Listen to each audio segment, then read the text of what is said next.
សួស្តីអ្នកនរគ្នាថ្ងៃនេះខ្ញុំមានវីដេអូចែកម្លែកខ្លីមួយទាក់ទងជាមួយនឹង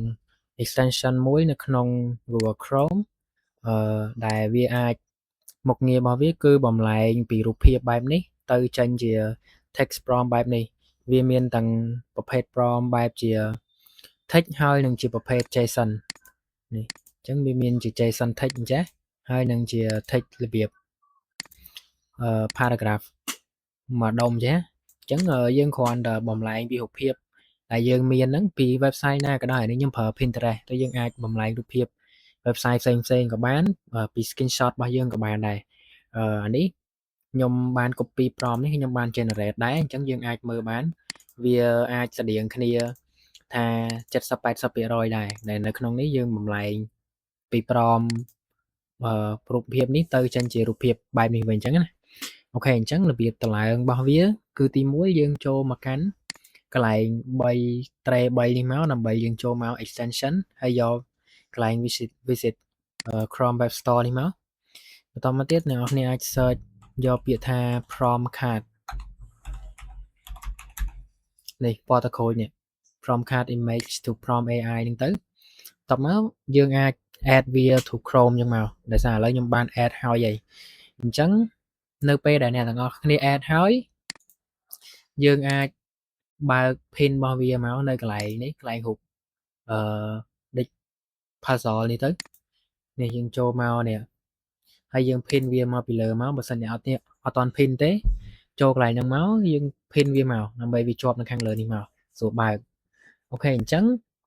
នៅពេលដែលអ្នកនរគ្នាបើក plugin ហ្នឹងហើយ extension ហ្នឹងហើយវានឹងឲ្យយើង sign in ហើយអញ្ចឹងយើង sign in Google លេខធម្មតាទៅហើយនៅខាងលើនេះវាមាន2វាមាន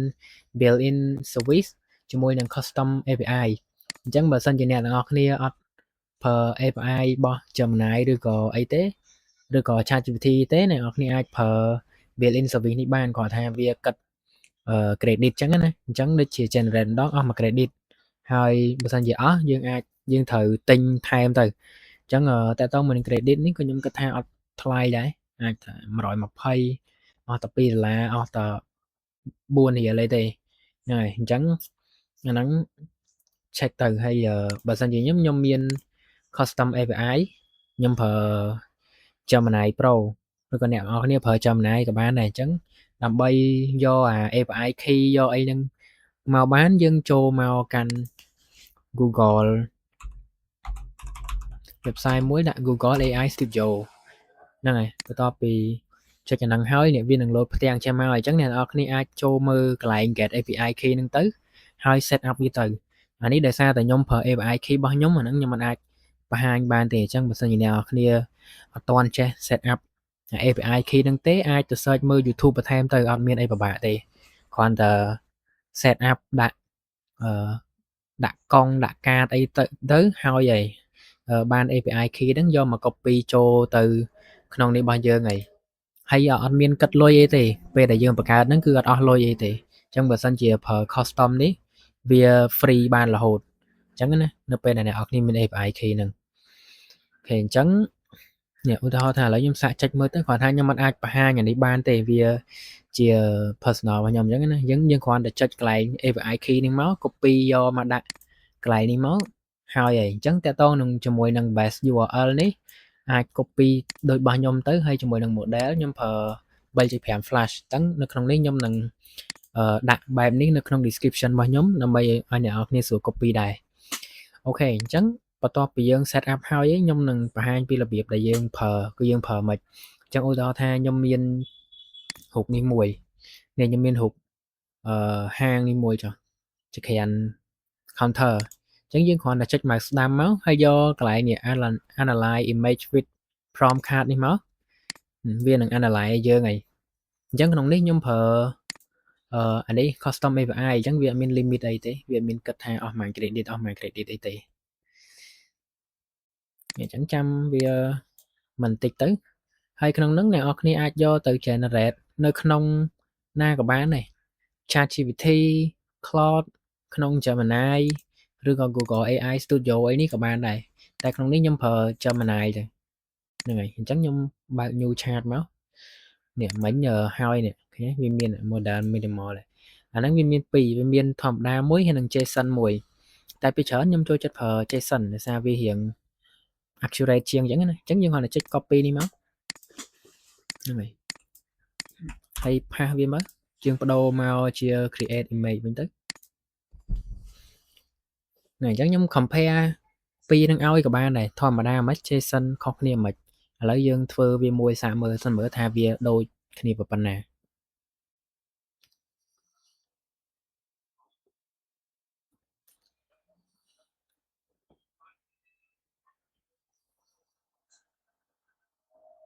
អូខេអានេះវាថែមមនុស្សថែមអីឲ្យយើងទៀតដោយសារតែ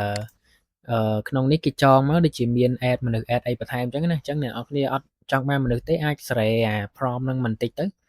ដកមនុស្សដកអីចេញបន្តិចទៅហ្នឹងហើយប៉ុន្តែយើងមើលទៅលើ material មើលទៅលើភ្លើងអីគឺអាចថាស្តៀងគ្នាច្រើនទាំង backdrop របស់វាទាំង counter material អីនេះ stainless steel អីខាងក្រោមវាប្រើជា ក្រូតូចហ្នឹងហើយអាចដូចគ្នាស្តៀងគ្នាដែរអូខេអញ្ចឹងខ្ញុំសាកធម្មតាវិញខ្ញុំសាកប្រមធម្មតាវិញមើលអញ្ចឹងដូចខ្ញុំបញ្ជាក់អញ្ចឹងវាគ្រាន់តែបាន analyze ពីរូបហ្នឹងយកទៅចេញជា prompt ទេអីផ្សេងបន្ថែមទៀតអ្នកនរគ្នាត្រូវការ adjust បន្ថែមខ្លួនឯងគាត់ថាវាអាចដូច70-80%ដូចខ្ញុំបញ្ជាក់តាំងពីក្បាលវីដេអូអញ្ចឹងវាអាចថា100%បានទេអូខេអានេះ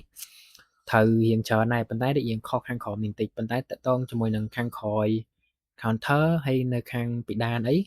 ឃើញវា mode ស្តៀងគ្នាអូខេហ្នឹងហើយអញ្ចឹង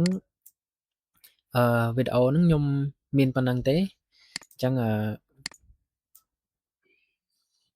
បើសិនជាអ្នកនរគ្នាចង់បាន tip អីផ្សេងទៀតកុំភ្លេចជួយ subscribe ហើយនឹងជួយ like ផងអូខេ